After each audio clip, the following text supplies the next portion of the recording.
அண்மை செய்தியை பார்த்துக் கொண்டிருக்கிறோம். 17 வயது சிறுவன் கடத்தல் வழக்கில் முன்ஜாமீன் கோரி சென்னை உயர்நீதிமன்றத்தில் பூவை ஜெகன்மூர்த்தி மனு தாக்கல் செய்திருக்கிறார். சிறுவன் கடத்தல் வழக்கில் புரட்சி பாரதம் கட்சித் தலைவர் பூவை ஜெகன்மூர்த்தி மற்றும் ஏடிஜிபி ஜெயராமன் ஆஜராக உத்தரவிட்டிருந்தது உயர்நீதிமன்றம். இதுகுறித்து கூடுதல் விவரங்களோடு இணைகிறார் எமது செய்தியாளர் ஆனந்த்குமார். வணக்கம் ஆனந்த், உங்களிடம் இருக்கும் தகவல்களை சொல்லுங்கள். வணக்கம். சிறுவன் கடத்தல் வழக்கில் முன்ஜாமீன் கோரி தொடர்ந்த வழக்கில் விசாரணையை சற்று நேரத்திற்கு தள்ளி வைத்திருக்கிறது சென்னை உயர்நீதிமன்றம். இந்த வழக்கின் ஏடிஜிபி ஜெயராம் அவர்கள் நீதிமன்றத்தில் ஆஜராகி இருக்கிறார்.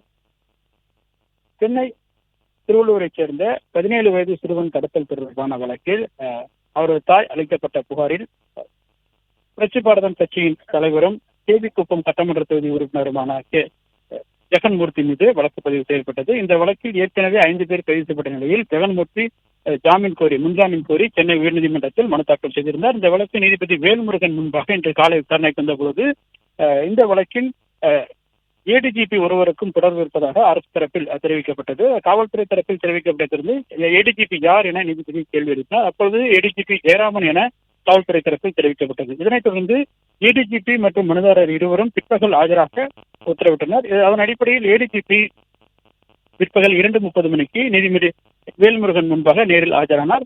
அப்போது ஜெகன்மூர்த்தி இன்னும் ஆஜராகவில்லை. அப்போது அவர் தரப்பில் ஆஜரான வழக்கினர் அவர் நீதிமன்றத்திற்கு வந்து கொண்டிருப்பதாகவும் சற்று நேரம் கால அவகாசம் வழங்க வேண்டும் எனவும் விரைவில் அவர் நீதிமன்றத்திற்கு வந்து விடுவார் எனவும் தெரிவித்தார். இதைத் தொடர்ந்து வழக்கின் விசாரணையை சற்று நேரத்திற்கு தள்ளி வைத்த நீதிபதி இருவரும் ஆஜரான பிறகு வழக்கினுடைய விசாரணையை எடுத்துக் கொள்வதாக தெரிவித்து சற்று நேரத்திற்கு விசாரணையை தள்ளி வைத்திருக்கின்றார்.